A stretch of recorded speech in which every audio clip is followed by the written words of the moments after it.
¿Qué tal, jóvenes? Continuando con la unidad 2 y ampliando un poco más lo que son las técnicas de conteo, ya en otro video platicamos acerca de lo que son las combinaciones y las permutaciones. En esta ocasión hablaremos de algunas herramientas que pertenecen a esta área de las técnicas de conteo. Supongamos que nos preguntan esto, que en un examen de 10 preguntas, cada pregunta vale 10 puntos y se califica como correcta o incorrecta. Si se consideran las preguntas individuales, ¿en cuántas formas puede un estudiante obtener 80 puntos o más? Vayamos viendo. ¿Cómo podemos plantear esto? Entonces, vamos empezando viendo la pregunta que nos dice en cuántas formas puede obtener un estudiante 80 puntos o más. Como son 10 preguntas, y cada una vale 10 puntos, entonces si son 80 puntos o más, nos interesan las calificaciones de 80, 90 y 100. Ahora bien, habría que ir definiendo de cuántas formas es posible obtener un 80, de cuántas formas es posible obtener un 90, o de cuántas formas es posible obtener un 100. Vamos viendo esa parte. Todo dependerá de la cantidad de respuestas correctas que se tenga. Para obtener un 80, pues es necesario tener 8 respuestas correctas. Y aquí viene la pregunta, pues, ¿de cuántas formas es posible obtener esas 8 respuestas correctas? Porque, por ejemplo, una forma sería que las primeras 8 preguntas sean correctas, las siguientes 2 incorrectas. Otra, por ejemplo, que las 2 primeras sean las que resulten incorrectas y las siguientes 8, pues, correctas. O que la primera y la última sean incorrectas y las demás correctas, ¿no? Entonces, ¿de cuántas formas se puede hacer esto? Pues fíjense aquí, tenemos 10 preguntas, entonces esto nos dice que n es igual a 10. Y de esas 10 nos interesa que 8 sean correctas. ¿Cómo le podríamos hacer para de esas 10 preguntas de cuántas formas es posible, de esas 10 obtener 8? Aquí nos van a ayudar las herramientas que vimos en un video anterior, que son las permutaciones o las combinaciones. Para definir cuál sería, nos interesa el orden de las preguntas correctas e incorrectas, o lo único que nos interesa es que sean dos incorrectas, o en este caso 8 correctas. No nos importa cuáles, o sea que nada más en 8. Si es así, pues serían combinaciones. Si nos interesa el orden, serían permutaciones. En este caso serían combinaciones, ya que lo único que nos interesa es que de esas 10, 8 sean correctas. Por lo tanto, tendríamos que, en este caso, x o r sería igual a 8. Por lo tanto, serían 10 combinaciones de 8, lo que nos da que son 45 formas distintas de obtener 8 respuestas correctas de esas 10. Ahora bien, ¿de cuántas formas sería posible obtener este 90?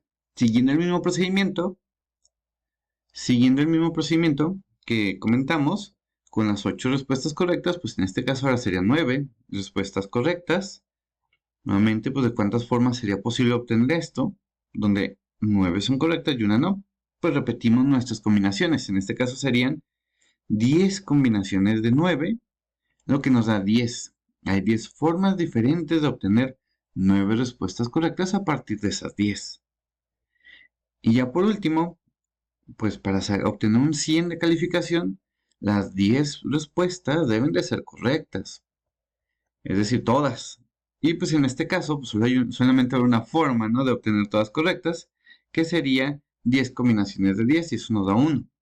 Ahora bien, para poder responder la pregunta en cuántas formas puede un estudiante obtener 80 puntos o más, pues hay que dar un solo resultado, no podemos dar estos tres. Por lo tanto, vendría la pregunta, ¿esto se suma o esto se multiplica? Entonces, lo correcto, lo ideal sería aquí que esto se suma. Y aquí, al estar sumando estos posibles resultados, dentro de lo que es esta parte de las técnicas de conteo, se le conoce como el principio aditivo, donde estamos sumando las diferentes posibilidades que se tienen para cada uno de los eventos o de las acciones que es posible que ocurran. Pero las sumamos porque solamente va a acontecer una de estas tres calificaciones, uno de estos tres eventos. Es decir, se aplica el examen y el estudiante obtiene un 80 o un 90 o un 100. No puede obtener las tres calificaciones, únicamente sucede una. Y como solamente va a suceder una de los eventos o las acciones que podemos llevar a cabo, entonces los resultados o de las distintas formas en las que pueden suceder, cada una de estas se suman y no se multiplican. Entonces, como comentamos, esto nos lleva al principio aditivo, que nos dice que si una acción puede realizarse de n maneras diferentes y una segunda acción puede realizarse de n2 maneras distintas, pero no es posible realizar ambas acciones conjuntamente o secuencialmente, entonces n1 o n2 pueden realizarse alternativamente de n1 más n2 maneras distintas. Entonces aquí el detalle es eso, que no van a suceder las tres calificaciones de forma conjunta o secuencial, que el alumno obtenga, por ejemplo, un 90, luego un 80 y luego un 100, no, solamente acontece una. De ahí que sus resultados, como dice aquí, las distintas maneras en las que puede acontecer, pues se suman. ¿De cuántas maneras puede acontecer 80? 45 formas. El 90, 10. El 100, pues de una. Como solamente va a acontecer una calificación, pues se suman los resultados. Y eso es el principio aditivo. Muy bien. Entonces, pues es lo que comentábamos, ¿no? Sumamos estos tres resultados de las tres posibles calificaciones o las formas en las que pueden acontecer estas tres calificaciones. Muy bien. Supongamos que ahora viene un segundo cuestionamiento. El director de investigación y desarrollo de una compañía tiene 9 científicos que están igualmente calificados para trabajar en los proyectos A, B y C. ¿De cuántas maneras puede asignar 3 científicos a cada proyecto? Muy bien, pues vamos viendo. Fíjense que tenemos 3 proyectos, A, B, C. Y en total tenemos 9 científicos y tenemos que repartir 3 científicos para cada proyecto. ¿Cómo podríamos hacer esto? Pues vamos enfocándonos en los proyectos que tenemos, porque tendremos el proyecto A, B y C. Vamos a concentrarnos primero en A. Fíjense que para A, pues tenemos 9 científicos disponibles. Y de esos 9 científicos vamos a seleccionar 3. Nuevamente, esto suena a que podríamos utilizar combinaciones o permutaciones. ¿Cuál utilizaríamos?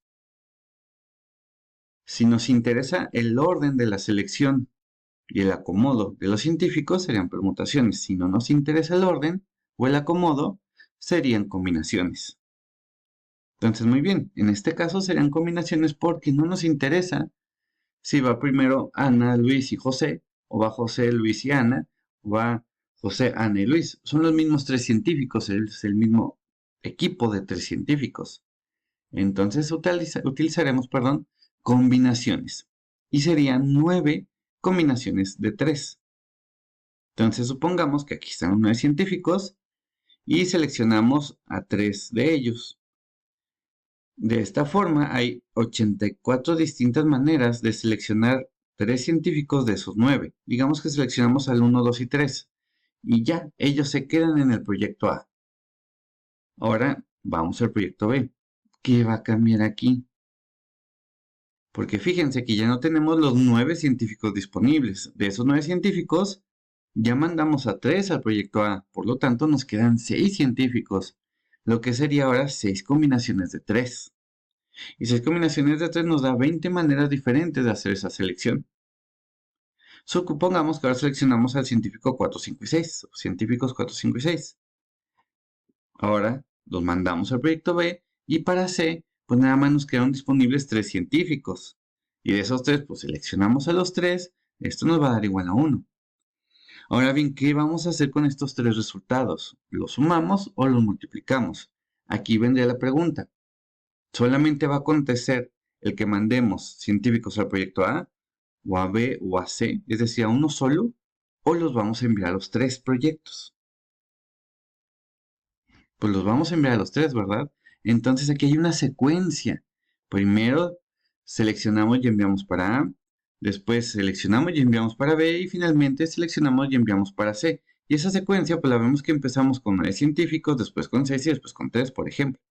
Entonces, aquí no vamos a usar el principio aditivo, porque si sumamos estos 3 resultados, estaremos diciendo que solamente vamos a seleccionar y enviar científicos a un solo proyecto y no a los 3. Y como realmente es a los 3 y es una secuencia, entonces se multiplican.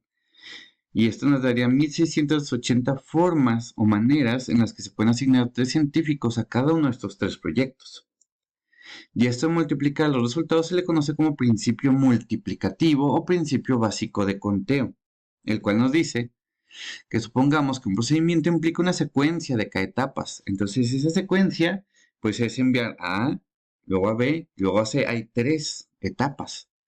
Sea N1 el número de formas en que puede ocurrir la primera y N2 el número en que puede ocurrir la segunda. Si se continúa de esta manera, sea Nk el número de formas en que puede ocurrir la késima etapa, entonces el número de formas diferentes en que puede ocurrir el procedimiento es N1 por N2 hasta Nk.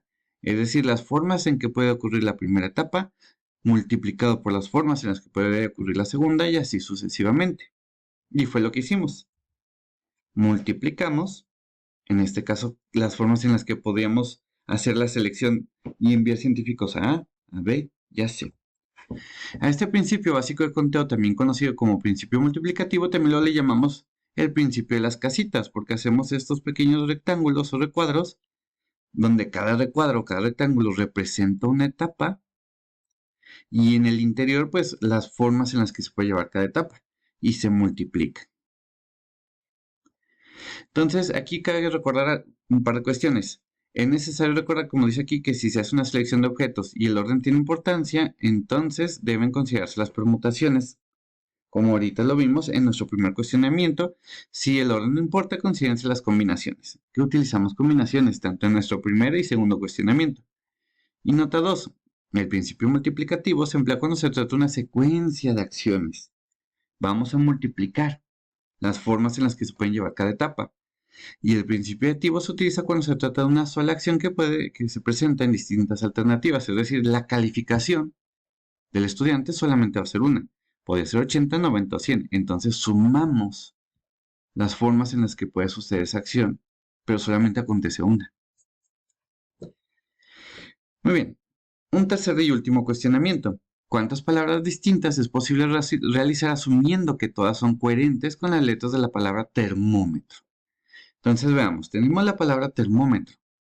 Y lo que queremos hacer es, pues, permutar las letras de la palabra y formar palabras diferentes, asumiendo que todas son coherentes, ¿no? Entonces, a lo mejor pensaríamos, ¿no? Pues tengo 10 letras y de esas 10 voy a seleccionar las 10 y las voy a permutar. Y serían 10 permutaciones de 10, lo que nos da 3.628.800 palabras diferentes. Pero aquí va a haber un pequeño detalle. Fíjense que, por ejemplo, tenemos dos letras T. Entonces, si yo cambio esta letra T a este lugar donde está esta, y esta segunda letra T la mando donde está la primera letra T, pues es básicamente la misma permutación. Si yo permuto estas dos letras, las cambio de lugar, pues genero la misma palabra. De igual forma, esta letra M, la primera M, vamos a llamarle M1, y M2, si las cambio de lugar, pues sigue siendo la misma palabra, porque son las mismas letras, son los mismos elementos. Por lo tanto, estamos viendo que tenemos elementos repetidos. Y estas permutaciones, pues están de más porque se van a estar repitiendo permutaciones, dado los elementos repetidos.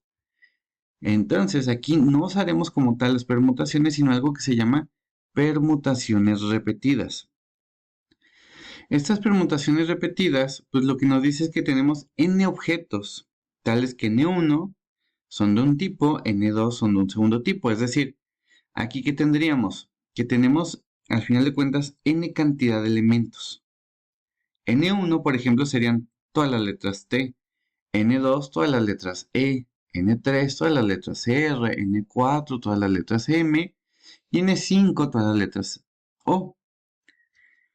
¿Y cómo vamos a calcular estas permutaciones repetidas? Pues fíjense que tenemos que llevar a cabo n factorial, es decir, el total de elementos que existen, entre el factorial de la cantidad o el factorial de la cantidad de elementos diferentes que tenemos y el producto de todos estos factoriales. Recuerden que factoriales, por ejemplo, bueno, lo representamos con el signo de exclamación. Si tenemos 3 factorial, es multiplicar los enteros consecutivos desde 3 hasta 1. sería 3 por 2 por 1, sí, que nos da 6, ¿no? Si fuera 4 factoriales, 4 por 3 por 2 por 1, que nos da 24. 5 factoriales, 5 por 4 por 3 por 2 por 1, que nos da 120. Muy bien. Entonces vayamos viendo.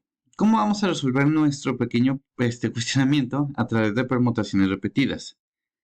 Pues ya dijimos que las letras diferentes que tenemos son la T, la E, la R, la M y la O. Vamos identificando cuántas veces se repiten. Pues si se fijan, tenemos dos letras T, dos E, dos R, dos M y dos O.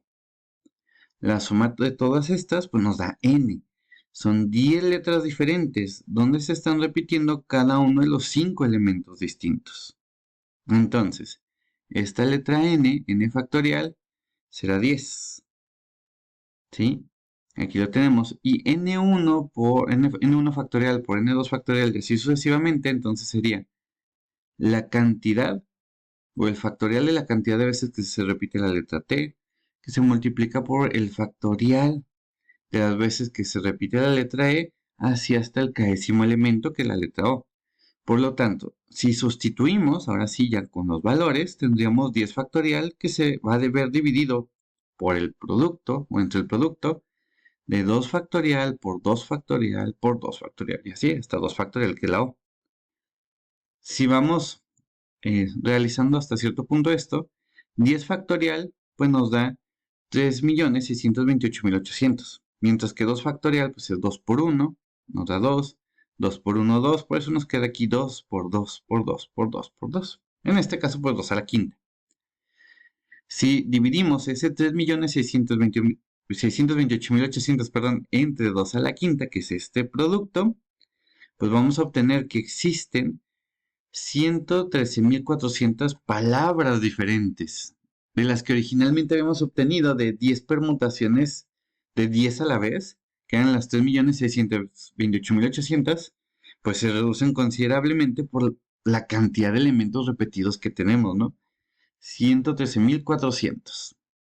Pues muy bien, espero ya haya quedado un poquito claro estos temas que son un poquito complejos, pero el chiste es que implica así leer claramente los cuestionamientos, comprenderlos y razonar qué herramienta nos podría ayudar. Con estos videos que hemos tenido hasta aquí, ya conocemos las combinaciones, las permutaciones, principio básico de conteo, principio aditivo y permutaciones repetidas.